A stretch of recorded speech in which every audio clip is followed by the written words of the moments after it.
नमस्कार। चक्रव्यूह के एक्टर्स राउंड टेबल के सेकंड एपिसोड में आपका स्वागत है।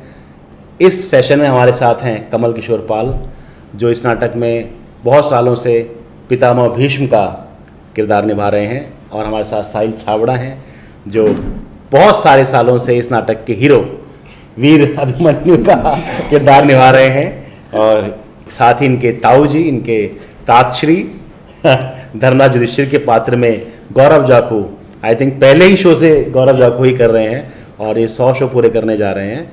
और हमारे साथ कमलेश ओझा हैं, जो इस नाटक में बहुत से किरदार निभाते रहे हैं।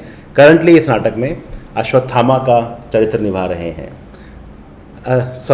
जो करंटली इस नाटक में दुशासन का चरित्र निभा रहे हैं। मैंने कहा ना कि बहुत से कैरेक्टर निभाते रहते हैं, इन्होंने अश्वत्थामा भी किया है, पर करंटली कमलेश दुशासन कर रहे हैं।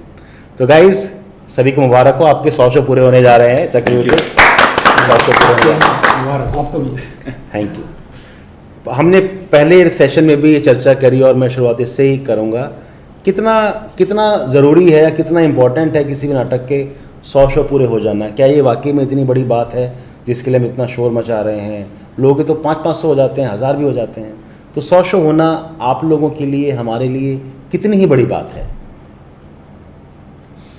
देखिए, 99 हो या फिर 101 हो, I think that doesn't matter, but जब हम 100 करते हैं पूरे, वो एक थ्रेशोल्ड की तरह होता है मेरे लिए। तो वो एक वो बात है कि आपने 100 शो पूरे कर लिए, अगर आप 99 करके भी रुक गए, हाँ, तो वहाँ पे उतना मजा नहीं आता। But when you cross 100, I think that it means a lot of achievement. एक माइलस्टोन बन जाता है, एक माइलस्टोन, लैंडमार्क बन जाता है किसी भी स्पोर्ट्समैन के लिए, जैसे 100 रन पूरे कर देना। और अभी हम देख सकते हैं कि अभी जितने भी नाटक हो रहे हैं, उसमें भी कितने नाटक है जो इस हद तक, यहाँ तक पहुँच पाते हैं। 2 साल 3 साल नाटक हो रहे तो उसके बाद से बहुत ही घिस गया है। अभी भी ये नाटक हो रहा है, होते जा रहा है, फिर भी इतने लोग आते हैं देखने के लिए। कभी भी ऐसा नहीं हुआ कि ऑडियंस नहीं है, खाली स्टेज है, खाली 2-4 लोग बैठ के नाटक देख रहे हैं, ऐसा नहीं है। अभी 10 सालों से नाटक हो रहा है और उसके बाद भी लोगों के प्रति इसका जो क्रेज है, ऑडियंस में जो इसका क्रेज है, वो अभी बराबर वैसा बना हुआ है। ये बड़ी बात है। और अपने जीवन में एकदम से थॉट आया कि कोई नॉर्मल आदमी जो स्पोर्ट्समैन नहीं है, वो अपने जीवन में किस चीज़ के 100 आंकड़े पूरे कर लेगा? क्या ही 100 कर लेगा? वो 100 बार खाना खा लेगा, 100 बार सो लेगा। एक क्या वो चीज़ 100 बार कर ले, तो एक्टर को हमको एक मौका मिला है कि हमने एक चीज़ क्रिएट करी जो 100 बार दोहराई जा चुकी है। ये शायद बड़ी बात है। तो मेरे को भी यही लग रहा था इसी बात से कि वो बड़ी बात तो है अपने में, और वो एक बहुत ना चैलेंजिंग बात भी है, क्योंकि जब आप एक लक्ष्य तय करते हो दिमाग में, एक गोल आपने बना लिया कि मेरे को 100 शो पूरे करने हैं, और शायद नहीं भी बनाया होगा पर वो होता चला गया, क्योंकि उसके पीछे बहुत लोगों की कमिटमेंट, डेडिकेशन और हार्डवर्क जुड़ा हुआ है।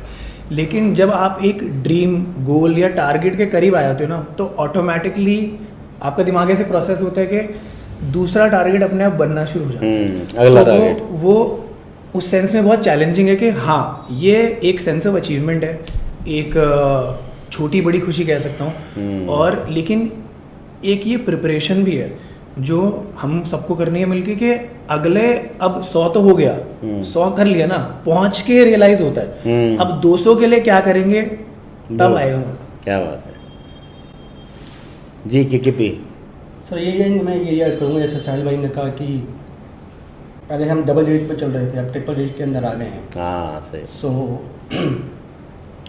आई feel very humble and very proud to be the part of this play.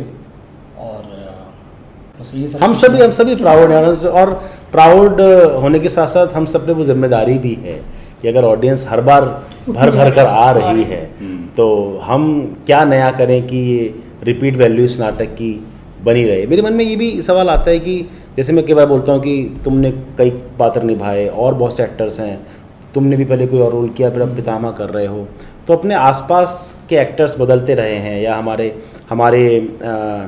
जो हमारे को एक्टर्स हैं, कभी हमारा अश्वत्थामा कोई और आ गया, कोई दुशासन कोई और आ गया, पितामह कोई और आ गया, लेकिन वो जो 100 शो की यात्रा है वो अनवरत चलती रही। तो कितना फ़र्क पड़ता है अपने को एक्टर का चेंज होना ना। आपने एक एक्टर के साथ 20-25 शो करे और फिर अचानक से पता चला कि आज पितामह कोई और है ना, या दुर्योधन कोई और है, या उत्तरा कोई और है, या सुभद्रा कोई और है।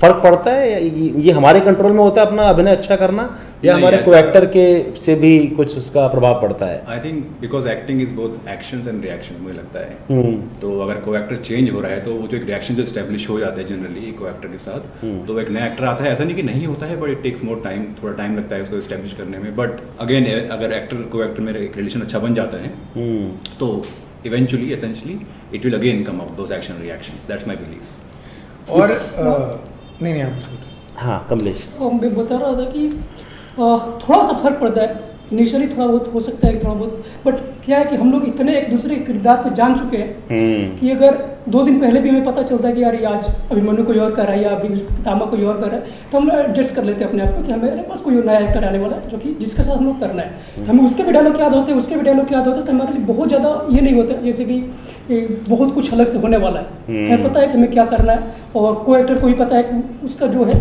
रिएक्शन कैसा होगा, सारी चीज़ें हमें पता होती है। हाँ। तो उतना बहुत बड़ा चेंजेस तो नहीं नहीं होता, आता। इनिशियली थोड़ा सा हो सकता है, उस एक्टर के लिए थोड़ा सा हो सकता है क्योंकि हमारे ग्रुप में इंटरनल हम लोग अक्सर बात करते हैं ना कि रोल्स रोटेट भी होने चाहिए, कोई मोनोटोनी 100 भी शो फर्क से थोड़ा बहुत पड़ता है, बट इट डिपेंड्स कि अगर रिहर्सल कितनी हुई है, एक्टर बाहर का ही आ गया, हाँ। अगर 3 से 9 के बाहर का आ गया तो आई थिंक थोड़ा बहुत फर्क पड़ पड़ेगा, जाता है। बट हम संभाल लेंगे इसको।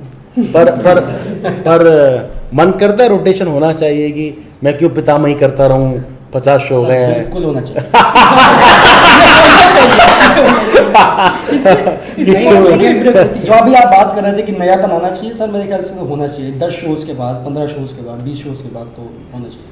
नहीं, रोटेशन कभी-कभी- होने के ना जो मुझे लगता है रोटेशन होने के फ़ायदे भी हैं कि आप, क्योंकि जब आप तो गिव एंड टेक का रिलेशन तो है ही, हाँ। लेकिन आप कभी कभार ना अपना किरदार करते करते सामने वाले में भी बहुत नई चीज़ें ढूंढ लेते हो। हाँ। जब आप एक प्रोसेस से गुजर रहे होते हो ट्रेनिंग की, या जब आप तैयारी कर रहे होते हो, तो लगता है कि यार नहीं, अगर मैं इसे ऐसे करता तो मैं शायद ऐसे करता। और रोटेशन होने से ये कि वो आपके लिए भी एक नया अनुभव है। हाँ। आप जब तक वो करोगे नहीं, आपको पता नहीं चलेगा कि जैसा मैं दिमाग में सोच रहा हूँ मैं वो सामने एक्सप्रेस कर पाऊंगा कि नहीं। इस रोटेशन होना चाहिए आपके हिसाब से? हाँ, मतलब होना तो चाहिए। होना चाहिए मन के। एक पॉइंट इसमें ऐड करना चाहूँगा कि जब भी हम स्टेज पर होते हैं एज एन एक्टर, तो हमारा सारा फोकस अपने डायलॉग्स पर ही होता है, मुझे ये लगता है। तो क्या होता है कि हम सिर्फ अपने डायलॉग्स पर फोकस कर रहे होते हैं और हम बहुत ही मैकेनिकली कुछ जगह हम रिएक्शंस बना लेते हैं। लेकिन अगर हम सपोज रोटेशन करते हैं तो हमें एक्टर्स की लाइन पता होती है, हमारे को एक्टर्स की, and we will be more natural when we go on stage and more naturally react on those उनके डायलॉग। दैट्स माय पर डायरेक्टर का काम तो बढ़ जाता है ना, उसको हर बार और एक रिस्क भी इन्वॉल्व हो जाता है फिर कि एक एक्टर यार 50-60 शो से एक ही रोल कर रहा है, अब एकदम से आज के शो में कोई नया आ गया तो वापस से सारी एनर्जीज एकदम से फोकस हो जाते हैं कि आज ठीक कर दे। तो I think give and take है दोनों का, ऑन ऑफ द फायदे नुकसान दोनों के हैं। एक और बड़ी इंटरेस्टिंग बात कि तुम लोग बाहर भी जाते हो, इंडस्ट्री में उठते बैठते लोगों से मिलते जुलते हो, तो ये जो हिस्टोरिकल प्लेज हैं इनको लेके ऑडियंस या जो अपनी इंडस्ट्री के लोग हैं, को एक्टर्स हैं, उनकी क्या मानसिकता है? वो आपको ब्रांड कर देते हैं कि भाई आप तो उसी तरह के प्लेज करते हो, या आपको और रोल्स के लिए भी वेलकम किया जाता है, या क्योंकि आप एक बड़े हिस्टोरिकल प्लेस का हिस्सा हो, तो how does that change people's outlook towards you specially in the industry? जब आप जैसे आपने एक बात बोली कि आप एक देखो, टाइपकास्ट होना हमारी इंडस्ट्री में बहुत आसान है। और टाइपकास्ट सिर्फ मुझे लगता है एक्टर नहीं होता, टाइपकास्ट एक राइटर भी हो सकता है, एक डायरेक्टर भी हो सकता है, और कोई भी हो सकता है इंसान जो भी किसी भी एक परफॉर्मिंग आर्ट से जुड़ा हुआ है। लेकिन मुझे ऐसा लगता है कि अगर आप उसमें जैसे माइथोलॉजी की, ऐसा मेरा मानना है कि माइथोलॉजी की नॉलेज जो है अभी यूथ के पास कितनी है, मुझे लग रहा है अभी बहुत कम है। अगर है भी तो किस हद तक है वो नहीं पता। और बहुत से ऐसे लोग हैं जो पुराना ही करे जा रहे हैं। तो फर्क है ना कि आपने रीप्ले कर दिया और एक आपने रिक्रिएट कर दिया। और उसमें मॉडर्न रेलेवेंस कितना है, कितना कंटेम्प्रेरी है प्ले। अगर मैं पुरानी बात भी कर रहा हूँ तो मैं उसमें आज का क्या जोड़ के बोल रहा हूँ। अगर वो चीज़ है तो वो मुझे नहीं लगता ना ही, मतलब ना वो कभी लोगों को बोर करेगा, और हर बार उनके लिए एक इंटरप्रिटेशन जो होगी माइथोलॉजी की, स्क्रिप्चर्स की, जो भी हमारे एंशिएंट टेक्स्ट है उनकी, वो बहुत ही अलग होगी। क्योंकि यही चीज़ तो लाइक हमारे नाटकों में भी है, और जो लोग अच्छा कर रहे हैं, जो इंडियन थिएटर सर्किट में कुछ नयापन ला रहे हैं माइथोलॉजी में, तो वो उनमें भी है कि मैसेज क्या है आपका, क्या क्या ऑडियंस को क्या तो दे रहे हैं। वो अगर आप दे रहे हो, वो अगर आप परोस रहे हो बहुत ही खूबसूरती से, तो मुझे नहीं लगता कि लोग आपको उस तरीके से जज करेंगे या टाइपकास्ट करेंगे या एक पर्सपेक्टिव लेकर जाएंगे। वो बहुत चीज़ें लेकर जाएंगे, क्योंकि इन दी एंड एक्टर से ज़्यादा प्ले बहुत कुछ दे रहा है। Right right right. और एक नाटक के 100 शो हो जाने के नुकसान क्या हैं? एक नाटक के 100 शो हो जाने के कुछ नुकसान भी होते होंगे। डायरेक्टर का सरदर्द बढ़ना। क्या नुकसान है कि एक चीज़ 100 बार हुए जा रही है, अभी और भी 25 शो लाइंड अप है, इससे तो नुकसान growth भी तो हो रहा है। हाँ ग्रोथ तो हो रहा है, कुछ तो नुकसान होता होगा, क्या नुकसान नुकसान है? होता है, मतलब कॉस्ट देखो तो मतलब वही तो बढ़ती है। 100 शो करना इतना आसान तो नहीं है ना, इतनी हाँ। बड़ी प्रोडक्शन लेके चल रहे हो तो जी, of जी। course, वो भी ध्यान में रखना पड़ेगा। तो Yes. There is a cost, मेरे को ये लगता है- कॉस्ट ऑफ आपके जो टाइम दे रहे हो पूरा इतना Yes, इतना yes. टाइम आप दे रहे हो, इतना समय आप यहाँ दे रहे हैं थिएटर में करते हुए, तो दैट इज नॉट नुकसान I would say, but it's something you investing in है, something that you invest in the. और ये भी है कि भाई कोई चीज़ 100 बार हुई है, दैट मीन्स उसकी 100 बार एक्सेप्टेंस भी तो हुई है ना। Yes. अगर वो 40वीं बार रोक दी गई होती या 45 बार अरे हो गया अब नहीं कोई देखने आ रहा है, 100वीं बार होने का मतलब है कि इसकी एक्सेप्टेंस है। तो हम जब यात्राएं करते हैं या जब हम बहुत सारे अलग अलग वेन्यूज़ पे परफॉर्म करते हैं, तो कभी ऐसा लगा है कि कॉस्ट्यूम को फाड़ के तलवार को तोड़ के मैं जा रहा हूँ, बस मुझसे नहीं हो रहा, देख लो अपना शो जो करना है कर लो, हाँ मैं जा रहा हूँ। कभी ऐसा लगता है? वो फ्रस्ट्रेशन तो आती होगी ना यार कि क्या? हाँ नहीं फ्रस्ट्रेशन नहीं आती, बट वो जो गेटअप होता है ना पूरा, तो वो थोड़ा कभी और इरिटेटिंग तो ऑब्वियसली होता है, Of course. कम लगता है, बिग लगता है, वो पूरा कवच होता है तो, हाँ। बट उसका मतलब नहीं कुछ फाड़ के नहीं, वो सिर्फ शो से ऐसा पहले नहीं लगता होता, है। मतलब वो बैक स्टेज तक रहता है, बट ऑन स्टेज को On नहीं stage. चला दिमाग में, Of बट वो course, रहता है। backstage खासकर परेशान। जो पितामा करेगा उसके बाद वो रहेगा। हाँ उसके तो बॉडी में बाढ़ घुसे हुए हैं। तो वो थोड़ा हैवी कॉस्ट्यूम तो बस उतना ही रहता है, लेकिन कभी स्टेज पे तो ऐसा कोई ख्याल नहीं आया कि परेशान हो रहे या ये भी कोई ऐसा। वैसा कभी नहीं हुआ। क्या होता है कि जब हम कोई भी ओरिजिनल स्क्रिप्ट करते हैं ना, तो हम लोग देख रहे हैं कि बाहर वही पुराने जो लिखे हुए नाटक है वही कर रहे हैं, हमें कुछ नया मिलता है। जब हम ओरिजिनल प्ले ये कहीं और हम लोगों ने आपने लिखा, आपने डायरेक्ट किया, हम लोग कर रहे हैं, तो एक ओरिजिनल प्ले का अपना एक मज़ा होता है वो करने का। जैसे आप बाहर करते हो तो वही लिखा फिटा 1960 का लिखा हुआ नाटक आज भी कर रहे हैं, तो वो एक ब्रेक होता है, क्योंकि बाहर भी आप कहीं और कुछ कर रहे हो तो फिर वो लगता है कि नहीं यार आप कुछ फ्रेशनेस है, वो फ्रेशनेस बनी रहती है। और हमारा जो प्ले है वो पोएटिक फॉर्म में है, तो हमारे लिए भी एक चैलेंज हो जाता है कि अब उसको जिस तरीके से हम प्रेजेंट करें को पोएम ना लगे, हाँ, लोगों वो तक उस संवाद तरीके से लगे। संवाद की तरह जाए। हाँ। तो वो इसका सबसे खूबसूरती है जो कि हम लोग को अभी भी एक्साइटेड करते हैं। बोलचाल की भाषा में लोग बोलते थे आओ पितामह या हाँ। आओ धर्म का संरक्षक तुम। जी जी हाँ, जी तो बिल्कुल। वो हमारे जीवन का हिस्सा बन गया है एक तरीके से। तो वो बोर होना या ये होना कि यार छोड़ देते हैं, मतलब तो फीलिंग हाँ ये बिल्कुल वैसा ही है कि हम तो पढ़ते हैं कि जब महाभारत आई थी तो लोगों ने गांव देहातों में भ्राताश्री पिताश्री शुरू कर दिया था। भ्राताश्री आओ खेत काट लें, आओ पिताश्री चाय पी लें, तो लोगों ने ऐसा शुरू कर दिया था।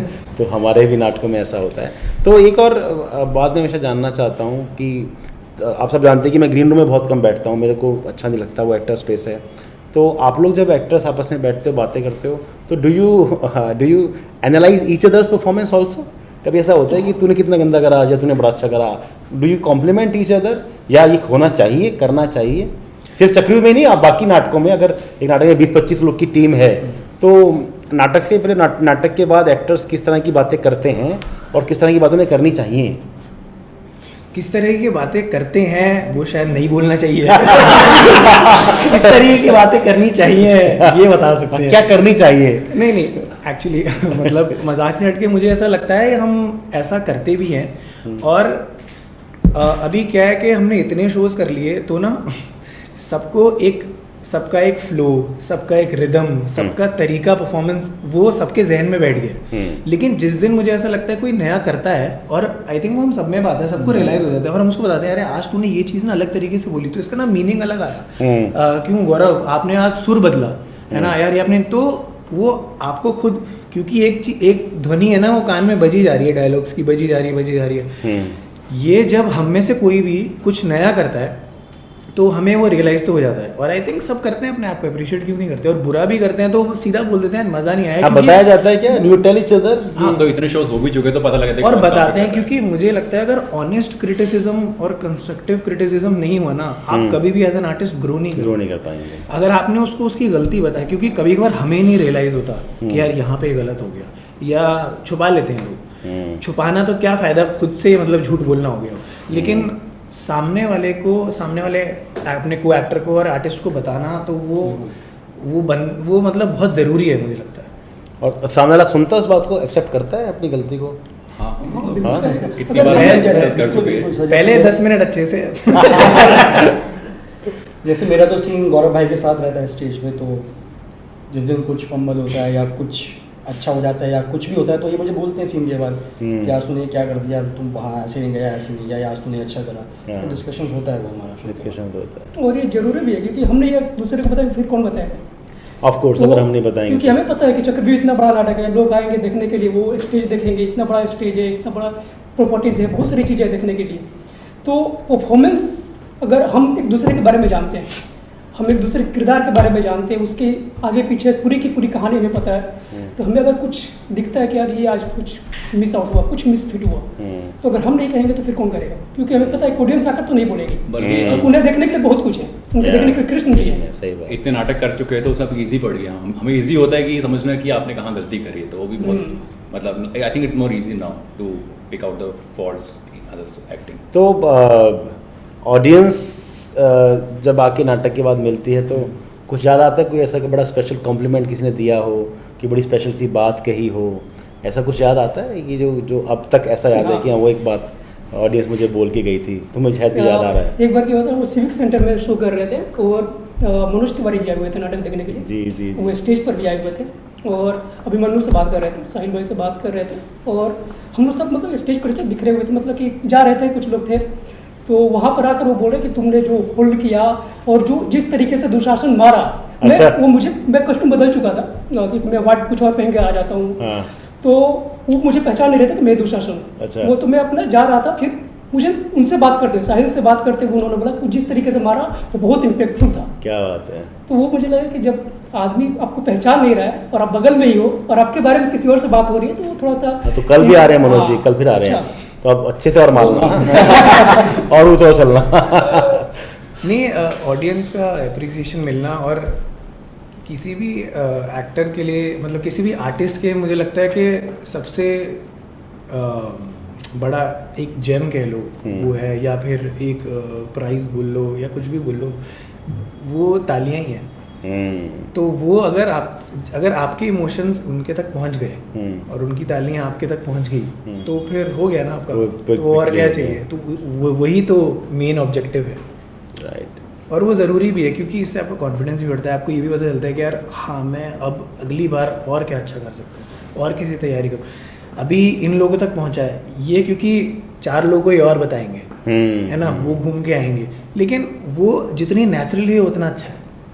राइट।